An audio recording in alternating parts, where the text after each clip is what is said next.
Salut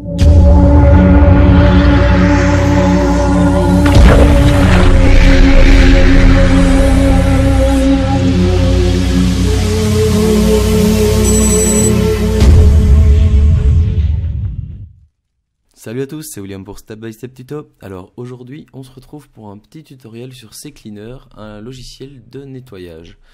Donc si vous ne le connaissez pas, je vous conseille vivement de le télécharger et de l'utiliser régulièrement parce que c'est quand même un logiciel très intéressant et qui vous permet de garder votre ordinateur en bonne santé. Donc pour le télécharger, vous allez sur Google et vous tapez CCleaner comme ceci. Vous pouvez le télécharger sur Clubix, sur un net, peu importe où vous le téléchargez, il est très connu donc facilement trouvable.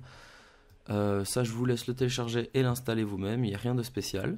Et donc une fois qu'il est installé, vous arrivez sur cette fenêtre où on voit la version de votre CCleaner, votre version d'OS et un peu des caractéristiques de votre PC, ici le processeur, la RAM, la carte graphique, etc. Et donc voilà, on se retrouve avec ces 4 onglets. Je vais les passer en revue les uns à la suite des autres, comme ça on reste logique. Le premier c'est nettoyeur, c'est quelque chose c'est le plus important, celui qui va permettre de nettoyer tout ce que vous désirez sur le PC. Donc vous allez pouvoir choisir ici dans la liste Windows ou applications ce que vous désirez nettoyer. Par exemple dans Windows, je ne vais pas tout passer en revue parce qu'il y a beaucoup de choses et ça c'est un peu à vous de choisir. Vous pouvez soit garder de base si vous ne vous y connaissez pas trop et que vous ne savez pas trop ce que c'est, variable d'environnement passe par exemple, ce genre de truc. Garder les paramètres par défaut, ça nettoie déjà pas mal. Maintenant, en général, ça parle beaucoup de ce qui est cookies, historique, des fichiers temporaires, des trucs du genre. Par exemple, pour ce qui est application, ici Internet Explorer est dans l'onglet Windows parce que c'est une application de Windows, mais sinon, si vous utilisez Chrome ou Firefox ou quoi, ça va se retrouver dans l'application.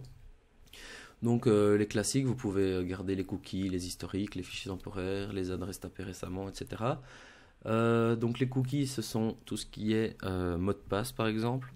Donc moi personnellement, je les garde. Ici, j'efface tout parce que c'est Explorer et que je n'utilise pas. Je vais quand même voir ici, par exemple, je vais vous faire des petits exemples.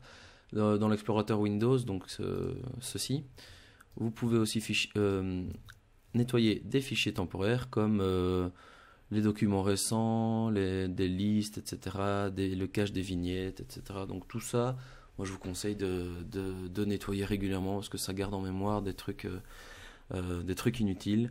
Idem pour Windows, vider la corbeille, ça c'est une façon de le faire automatiquement en nettoyant. Les fichiers temporaires de Windows, le presse-papier.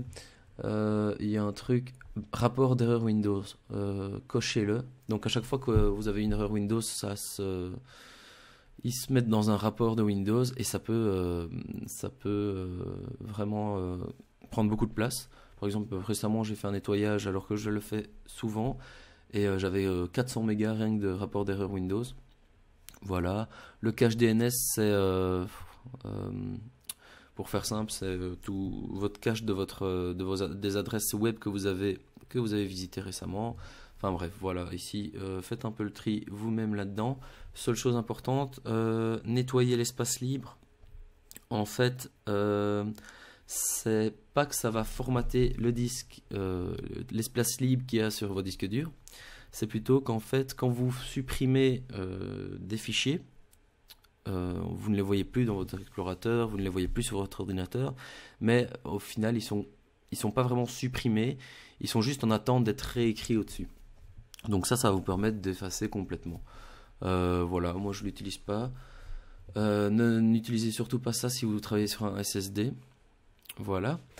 Ensuite, application, c'est la même chose, ça c'est à vous de choisir. Vous avez, moi je nettoie à peu près tout sauf mes cookies parce que je veux pouvoir garder mes mots de passe, mes adresses, etc. Sinon tout ce qui est historique, tout ce qui est cache, etc. Je nettoie. Et donc une fois que c'est fait, vous avez deux boutons, soit analyser, soit nettoyer. Si vous comptez nettoyer, allez directement sur nettoyer parce qu'il va d'abord analyser et puis nettoyer directement. Donc ici, je me retrouve avec Je l'ai fait il y a même pas 10 minutes avant dans la vidéo et je me retrouve de nouveau avec 7 mégas de supprimés. Donc voilà. Euh, voilà, si vous faites ça régulièrement, vous allez pouvoir gagner pas mal d'espace sur votre ordinateur. Alors ensuite, on passe à l'onglet registre. Donc le registre, en fait, dès que vous installez ou désinstallez un programme sur votre ordinateur, Windows tient un registre et il dispose de variables, de clés là-dedans qui vont comporter des erreurs à partir du moment où vous désinstallez ou vous installez des programmes. Enfin bref, c'est un peu vague ce que je suis en train de vous expliquer, mais je ne vais pas faire un cours sur le registre de Windows. En gros, ici ça va vous permettre de supprimer toutes les clés de registre qui ne sont plus utilisées ou qui sont fausses ou qui sont en erreur. Donc ça, faites-le assez régulièrement aussi, c'est souhaité. Donc ici, vous pouvez rechercher les erreurs, vous en aurez souvent beaucoup, même si vous le faites régulièrement. Je l'ai fait il n'y a pas longtemps, voilà, j'en ai de nouveau 5-6. Donc vous cherchez simplement les erreurs, ici en cliquant sur le bouton là. Et ensuite, vous pouvez les corriger. Donc ça va corriger automatiquement toutes les erreurs des registres.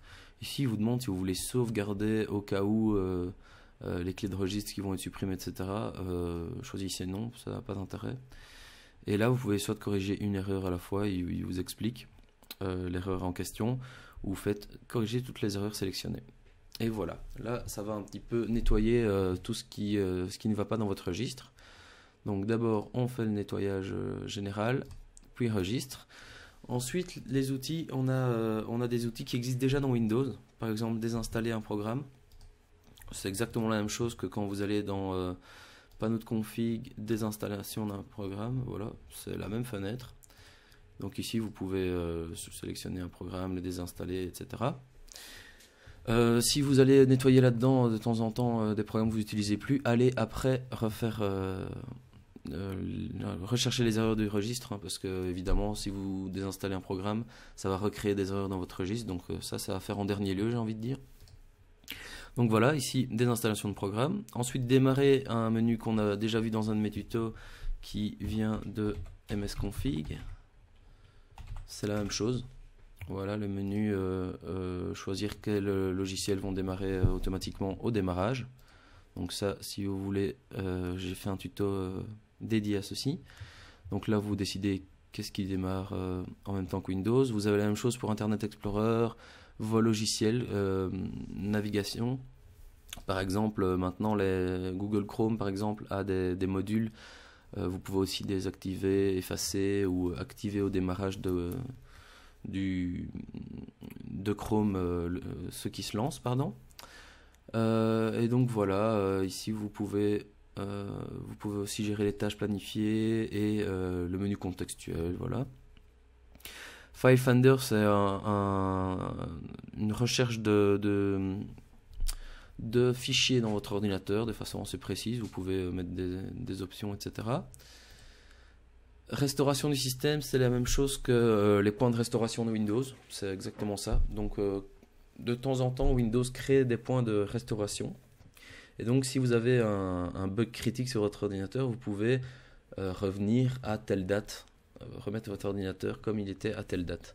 Donc voilà, ça, je ferai peut-être un tuto pour vous expliquer comment créer des points de restauration, comment ça marche, etc. Maintenant, vous savez que c'est aussi disponible par CCleaner. Et alors, effacer les disques, quelque chose qui est vraiment bien dans CCleaner. Parce que via Windows, vous pouvez formater vos disques, mais ici, vous pouvez formater bien mieux vos disques. Donc, ici, vous pouvez choisir d'effacer seulement l'espace libre ou tout le lecteur. Donc, vous choisissez tout le lecteur si vous voulez formater un disque. Par exemple, ici, je prends un disque, vous choisissez les disques que vous voulez formater. Et alors ici, vous pouvez choisir le nombre de passages. Donc, plus il y aura de nombre de passages, plus ça prendra du temps et plus la suppression de vos données seront efficaces. Par exemple, si je fais un 35 passages, il n'y aura plus jamais moyen de retrouver les données qui sont sur le disque. Comment dire? En fait, de base, quand vous formatez un disque rapidement, il y a toujours des utilitaires qui seront capables de vous retrouver les fichiers que vous avez effacés, etc. Maintenant, si vous revendez votre ordinateur ou quelque chose comme ça, que vous voulez jeter votre disque dur et que vous voulez être sûr que personne ne puisse jamais retrouver ce que vous avez fait dessus, vous pouvez faire ce qu'on appelle un formatage de bas niveau. et donc ça va formater à la suite. Ici on peut faire 35 passages, je ne l'ai jamais fait, c'est extrêmement long. Le plus que j'ai fait c'était 7 passages, et pour 500 gigas ça prend 2 jours, enfin pas 2 jours mais quasiment. Donc 35 passages je ne l'ai jamais fait. Vous pouvez être sûr qu'avec 3 ou 7 passages vous êtes déjà quasiment sûr qu'on puisse jamais rien retrouver. Voilà, moi je vois pas pourquoi on ferait 35 passages à part si on a vraiment quelque chose à se reprocher. Donc voilà, ici c'est fini pour ces 3 onglets. Je vais quand même vous montrer les options. Pour vous montrer un truc important dans les options, c'est les cookies. Vous pouvez choisir quels sont les cookies à garder. Si vous souhaitez supprimer vos cookies, mais toujours garder certains cookies, par exemple, imaginons que je veux juste garder mes cookies Google. Donc ça, tous les cookies effacés. Vous passez juste les cookies de Google sur la droite, cookies à garder, et alors vous pouvez supprimer à chaque fois vos cookies et ça supprimera tout sauf ceux de Google. Donc ça c'est une option assez pratique pour pouvoir gérer ses cookies et ne pas tout supprimer.